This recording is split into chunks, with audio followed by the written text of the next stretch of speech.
바이에른 뮌헨이 맨체스터 유나이티드를 잡아내며 유럽 축구연맹 챔피언스리그 조별리그를 승리로 기분 좋게 시작했습니다. 바이에른 뮌헨은 21일 한국 시간 독일 뮌헨 알리안츠 아레나에서 열린 2023-24 시즌 유럽 축구연맹 챔피언스리그 조별리그 A조 1차전 맨체스터 유나이티드와의 경기에서 4대3으로 승리했다. 주전 센터백으로 선발 출전한 김민재는 풀타임을 소화하며 단단한 수비를 선보였고 맨유 공격진이 기회를 잡지 못하도록 활약해 팀의 1차전 승리에 일조했으며 또한 바이에른 뮌헨과 맨체스터 유나이티드의 이번 대결은 축구 팬들에게 여러 가지로 생각할 거리를 주었습니다. 특히 김민재 선수의 활약이 돋보였는데요. 그의 수비 능력이 바이에른 뮌헨의 승리에 큰 역할을 했다고 해도 과언이 아닐 것입니다. 김민재는 이번 경기에서 주전 센터백으로 풀타임을 소화하면서 맨유의 공격진을 완벽히 막고 벽을 쳐버렸습니다. 역시 괴물 뮌헨 벽입니다. 그의 활약이 바이에른 뮌헨에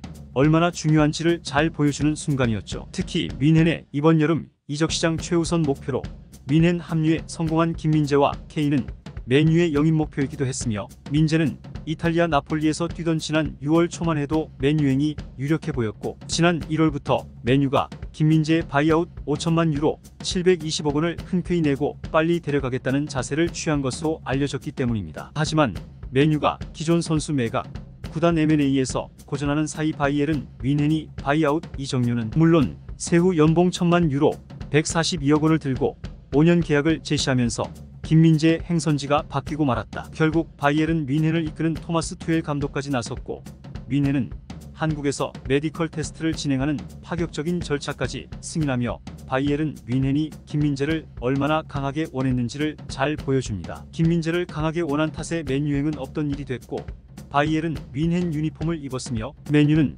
최근 주전 수비수 라파엘 바란의 부상과 더불어 센터백들의 부진한 경기력으로 흔들리는 모습을 보여줬기에 김민재를 놓친 것이 더욱 뼈아프게 된 상황일 것입니다. 제가 맨유였다면 이번 경기로 뼈아픈 정도가 아니라 벽을 치며 괴물벽 김민재를 찾았을 거예요. 이번 경기에서 김민재는 뛰어난 수비 능력을 지닌 것뿐만 아니라 팀 내에서도 리더십을 보였습니다. 그는 경기 내내 팀원들을 격려하고 지휘했으며 특히 위기의 순간에서도 냉정하게 상황을 판단해 중요한 태클과 인터셉트로 맨유의 공격을 봉쇄했습니다. 이러한 선수가 바이에른 뮌헨에 합류한 것은 팀에게 큰 힘이 될 것으로 보입니다. 맨유가 이번 시즌 선수들의 부상과 팀 내의 여러 문제로 어려움을 겪고 있다는 점을 감안할 때 김민재를 놓친 것은 맨유에게 큰 아쉬움으로 남을 것입니다. 센터백 포지션에서 라파엘 바란의 부상과 부진한 선수들로 인해 약점이 드러나고 있는데 김민재 같은 선수가 있었다면 이러한 문제를 어느 정도 해결할 수 있었을 것입니다. 바이에른 뮌헨은 이번 승리로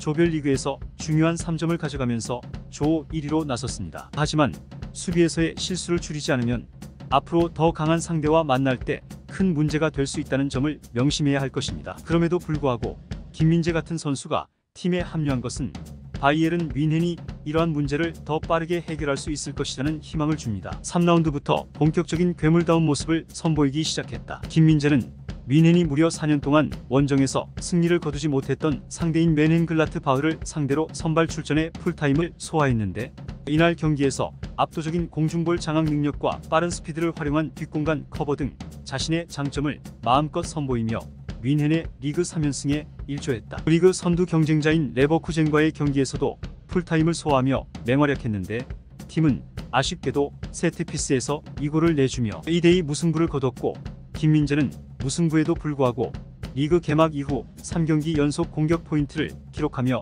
상승세였던 상대 공격수 빅토르 보니페이스를 완벽히 틀어막으며 상대 공격을 저지했다. 김민재는 보니페이스의 슈팅을 2차례나 몸으로 막아냈으며 상대가 순간적으로 노린 컷백 패스들도 민첩한 움직임으로 끊었으며 해당 경기에서 김민재는 패스 성공률 91%, 클리어링 3회, 슛 블록 2회, 태클 성공 2회로 수비와 경기 전반에 많은 영향력을 끼쳤다. 각종 통계 매체에서도 팀 내 상위권 평점을 기록할 만큼 뛰어난 활약이었다. 이런 활약을 보여주며 상승세를 달리는 중이었기에 맨유전 활약도 충분히 기대할 수 있었던 상황이었다. 김민재는 이날 경기에서 패스 성공 97회, 클리어링 6회, 공 소유권 회복 7회, 공중 볼 경합 성공률 100% 등 수비에서 안정적인 기량으로 활약했는데 다만 일부 장면에서 다른 선수들의 집중력이 흔들리며 맨유의 3골을 실점한 점은 아쉬움이 남을 부분이었다. 다만 평점에서는 확실히 수비진에서의 활약이 드러났습니다. 김민재는